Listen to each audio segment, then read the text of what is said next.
Good morning friends. ધોરણ 12 commerce નામાના મૂળ તત્વો પ્રકરણ નંબર 3 પાઘડીનું મૂલ્યાંકન. પાઘડીના મૂલ્યાંકનની અંદર આપણે તેનો અર્થ સમજવાનો પ્રયત્ન કર્યો.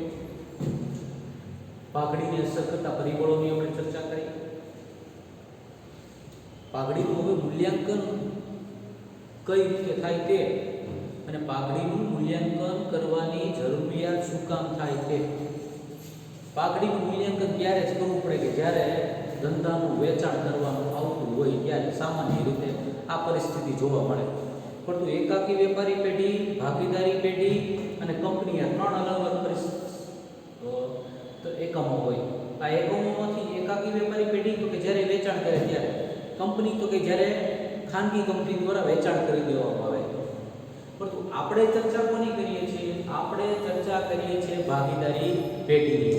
તો આજે આપણે ચર્ચા કરશું કે પાઘડીનું મૂલ્યાંકન કરવાની જરૂરિયાત શા માટે પડે છે અને મૂલ્યાંકન કરવાની અલગ અલગ જે પદ્ધતિઓ છે તે એની બધી ચર્ચા કરશું. હું નિકુંજ ગઢવાલા, એકલવ્ય કોમર્સ. હવે ફરીવાર આપણે શરૂ કરીએ છીએ પાઘડીના મૂલ્યાંકનની જરૂરિયાત શા માટે પડે છે. એમાં પણ આપણે કોની ચર્ચા કરવાની છે? ભાગીદારી પેઢીની. કોની? ભાગીદારી પેઢી. માત્ર એકાકી વેપારી પેઢી પણ નહીં અને કંપની નહીં, માત્ર ભાગીદારી પેઢી. ભાગીદારી પેઢીની અંદર પાઘડીનું મૂલ્યાંકન ક્યારે કરવું પડે છે? આ તમને MCQ ની અંદર પણ આ પ્રકારના પ્રશ્નો આવી શકે છે. એક વાક્યમાં પણ આવી શકે છે કે આપણા માટે બહુ અગત્યનું છે. તો કે પાઘડીના મૂલ્યાંકનની જરૂરિયાત ક્યારે પડે છે? તો કે ભાગીદારી પેઢીના કિસ્સામાં. કઈ રીતે? તો કે વર્તમાન ભાગીદારોના નફા નુકસાન ફાળવણી વહેંચણીના પ્રમાણમાં ફેરફાર કરવામાં આવે. ત્રણ ભાગીદાર છે, ત્રણ ભાગીદારનું પ્રમાણ 1, 2, 3 છે. તો એ પ્રમાણમાં જો ફેરફાર કરવાનો હોય ને તો આપણે પાઘડીના મૂલ્યાંકનની જરૂરિયાત પડે. તો પાઘડીનું મૂલ્યાંકન કરવું પડે. શું? તો કે ભાગીદારોના નફા નુકસાનના પ્રમાણમાં ફેરફાર કરવો હોય તો. બીજું, નવા ભાગીદારનો પ્રવેશ થાય ત્યારે ત્રણ ભાગીદાર છે A, B અને C. એમાં જો ચોથો ભાગીદાર D નામનો ભાગીદાર આવવાનો હોય, નવો ભાગીદારનો પ્રવેશ થાય તો પાઘડીના મૂલ્યાંકનની જરૂરિયાત પડે. ત્યારબાદ વર્તમાન ભાગીદારમાંથી કોઈ ભાગીદાર નિવૃત્ત થઈ જાય તો, કોઈ ભાગીદાર એમ કે હવે મારાથી કામ થઈ શકે એમ નથી અથવા તો મારી ઉંમર થઈ ગઈ છે, મારે નિવૃત્ત થઈ જવું છે, તો પણ પાઘડીનું મૂલ્યાંકન કરવું પડે. શું કામ? તો કે જે ભાગીદાર નિવૃત્ત થતું હોય ને એને પાઘડીનો ભાગ આપવાનો હોય છે એટલા માટે. પછી છે વર્તમાન ભાગીદારોમાંથી કોઈ ભાગીદારનું મૃત્યુ થાય ત્યારે. તમે જાણો છો આ કોરોનાની મહામારીની અંદર કેટલા ભાગીદારોના મૃત્યુ થયા હશે.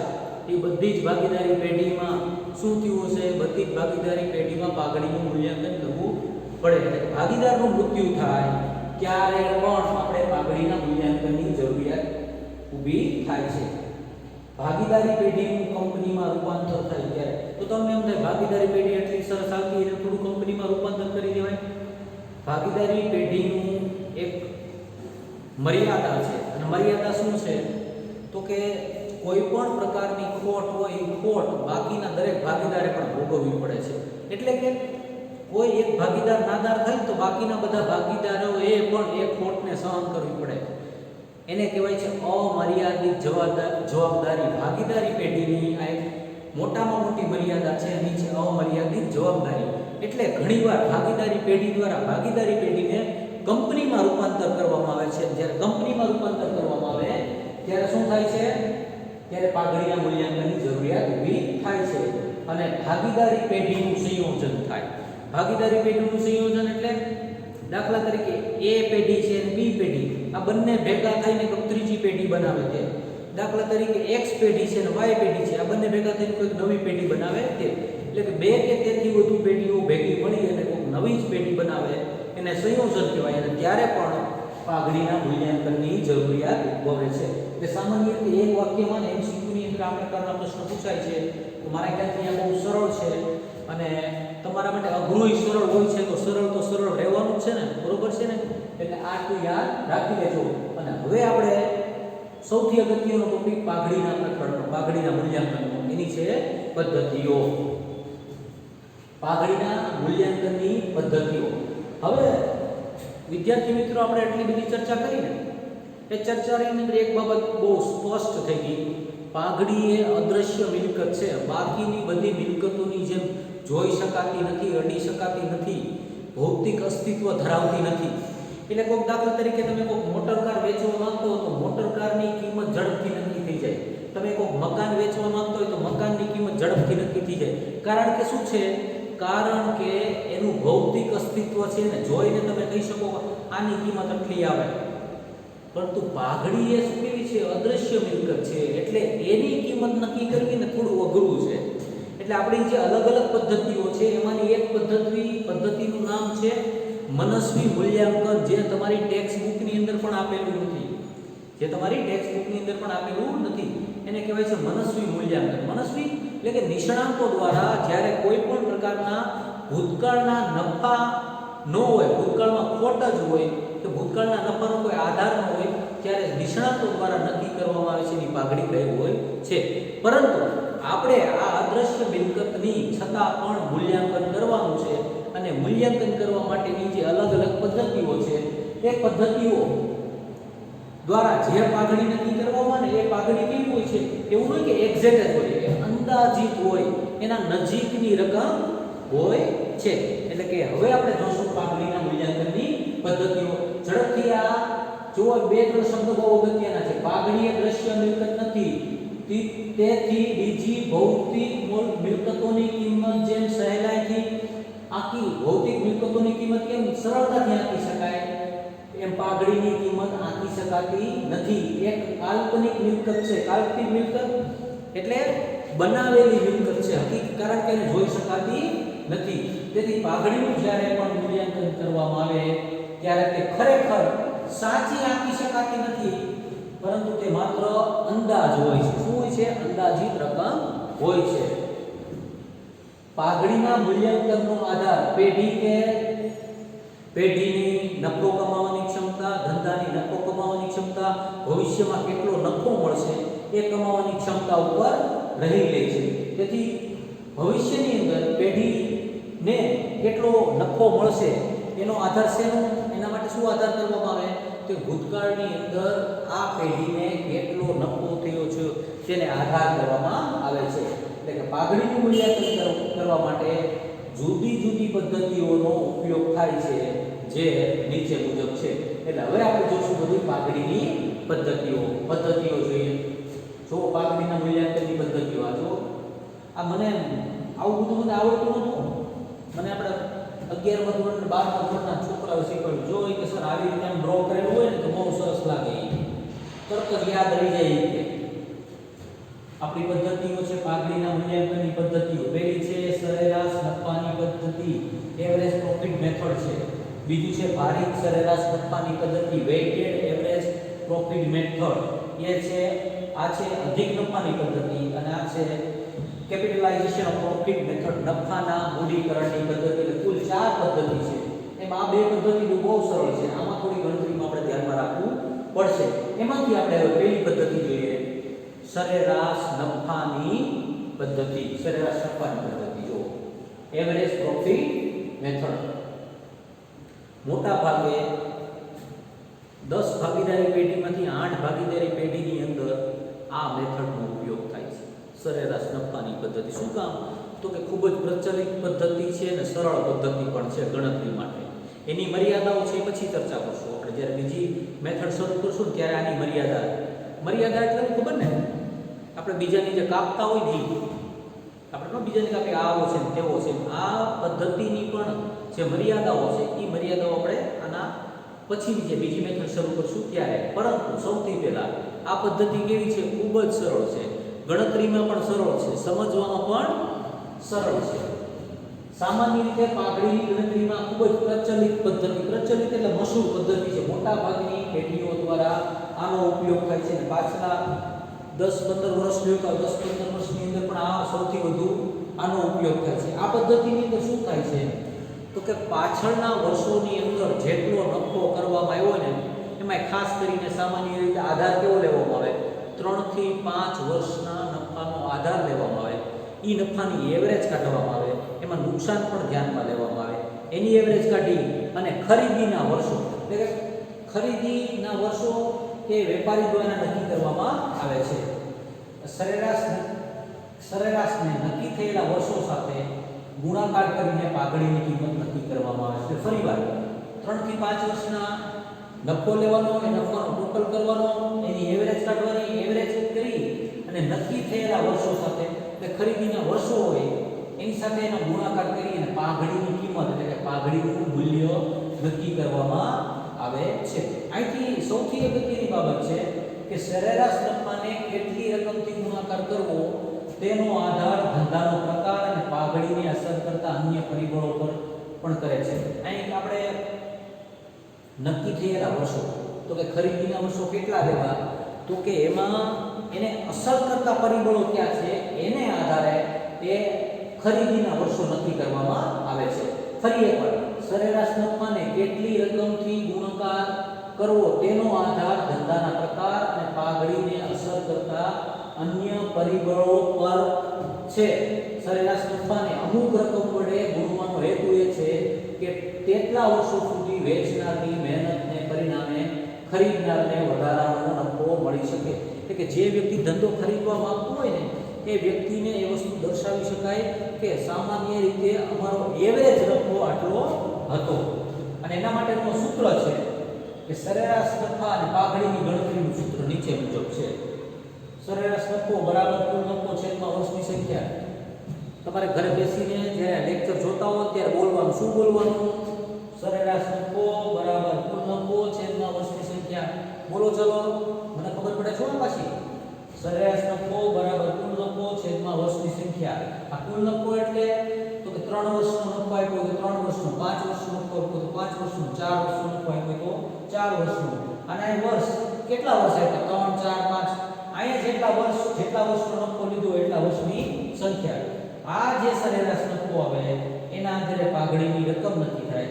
તો પાઘડી બરાબર સરેરાશ નફો ગુણ્યા ખરીદીના વર્ષો. પાઘડી બરાબર શું છે? સરેરાશ નફો ગુણ્યા ખરીદીના વર્ષો. તો અહીંથી હવે દાખલા તરીકે અહીંયા સરેરાશ નફો 10000 આવ્યો છે અને ખરીદીના વર્ષો 5 છે. તો 10000 ગુણ્યા 5 તો કે પાઘડીની કિંમત નક્કી થશે. શું થશે? 50000 રૂપિયા પાઘડીની કિંમત નક્કી થાય છે. તો વિદ્યાર્થી મિત્રો આપણે શું શરૂ કર્યું છે તો કે પાઘડીના મૂલ્યાંકન કરવાની પદ્ધતિઓ. એ પદ્ધતિઓમાં પહેલી પદ્ધતિ આપણે કઈ શરૂ કરી છે? સરેરાશ નફાની. ખૂબ જ સરળ છે. એક જ સૂત્ર છે, સરેરાશ નફો બરાબર કુલ નફો છેદમાં વર્ષોની સંખ્યા. પહેલા ગણતરી સરેરાશ નફાની કરવાની, ત્યારબાદ ગણતરી કરવાની પાઘડીની. બરોબર છે?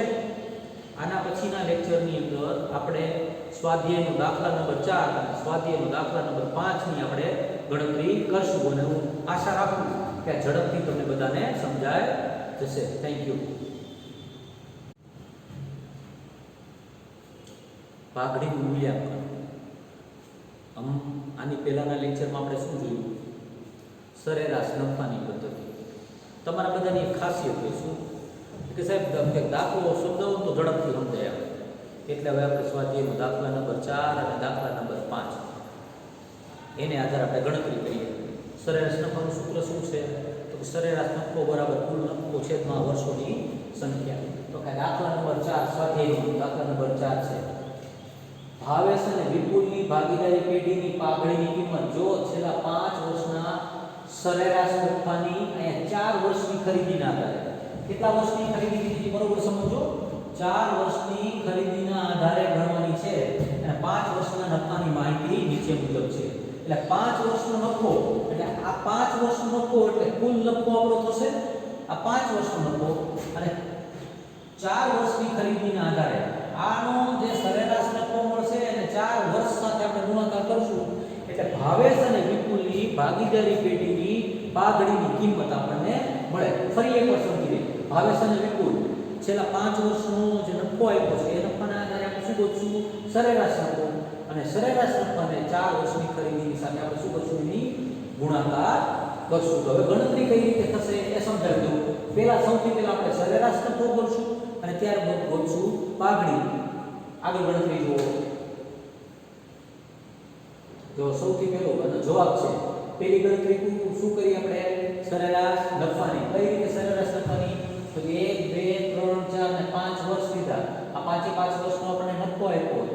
આ નફાનો આપણે સરવાળો કર્યો એટલે 7,40,000 વર્ષ અને નફો એટલે કુલ કેટલા વર્ષ 3 ને 2 5 નફો કેટલો 5 એટલે 7,40,000 ભાગ્યા વર્ષોની સંખ્યા આ 5 છે એ 5 વર્ષોની સંખ્યા એટલે સરેરાશ નફો બરાબર કુલ નફો છેદમાં વર્ષોની સંખ્યા એટલે 7,40,000 ને 5 વડે ભાગાકાર કરો એટલે જવાબ આવે 1,48,000 રૂપિયા 1,48,000 રૂપિયા શું આવ્યું આપણો સરેરાશ નફો આવ્યો આ સરેરાશ નફાને બીજું સ્ટેપ નંબર 1 એટલે સરેરાશ નફાની ગણતરી સ્ટેપ નંબર 2 એટલે કે પાઘડી બરાબર સરેરાશ નફો ગુણ્યા ખરીદીના વર્ષોની સંખ્યા તો કે 1,48,000 એનો ગુણ્યા આપણે 4 સાથે કરીએ 4 શું કામ લીધા 4 વર્ષ ખરીદીના વર્ષો તો આપણો જવાબ આવશે 5,92,000 રૂપિયા ભાવેશ અને વિપુલ ની ભાગીદારી પેઢીની પાઘડીની કિંમત બરોબર છે તો તમને એમ થાય કે ના ના સાહેબ બીજામાં કંઈક જાય નહીં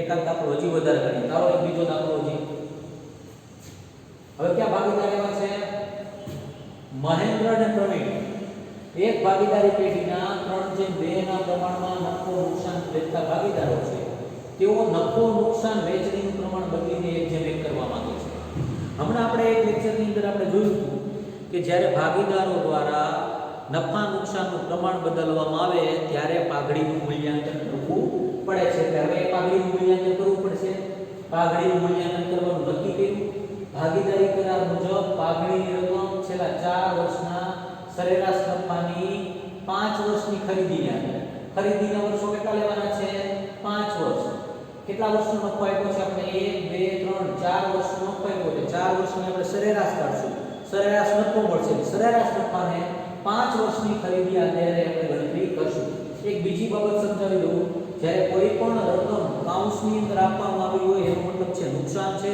એનો મતલબ છે ખોટ છે આગળ જોઈએ આ જો સ્ટેપ નંબર 1 સરેરાશ નફાની ગણતરી સ્ટેપ નંબર 2 પાઘડી 1 2 3 અને 4 વર્ષ 4 વર્ષનો આપણો નફો લીધો આ 60,000 80,000 30,000 8 ને 6 14 ને 3 17 1,70,000 માંથી તમે 20,000 ખોટ બાદ કરો તો કુલ કેટલા મળશે 1,50,000 કુલ નફો મળ્યો 1,50,000 અહીં 1,50,000 આપણે લખ્યા વર્ષોની સંખ્યા 1 2 3 અને 4 વર્ષોની સંખ્યા 4 વર્ષ 1,50,000 ભાગ્યા 4 વર્ષ તો જવાબ આવશે 37,500 કે સરેરાશ નફો આપણને મળ્યો 37,500 આ 37,500 ને આપણે આ સૂત્રની અંદર લાગુ કરીએ તો પાઘડી બરાબર સરેરાશ નફો ગુણ્યા ખરીદીના વર્ષોની સંખ્યા તો જવાબ આપણો આવશે 1,87,500 5 શું કામ લીધા છે તો 5 વર્ષની ખરીદીને આધારે ગણતરી કરવાની છે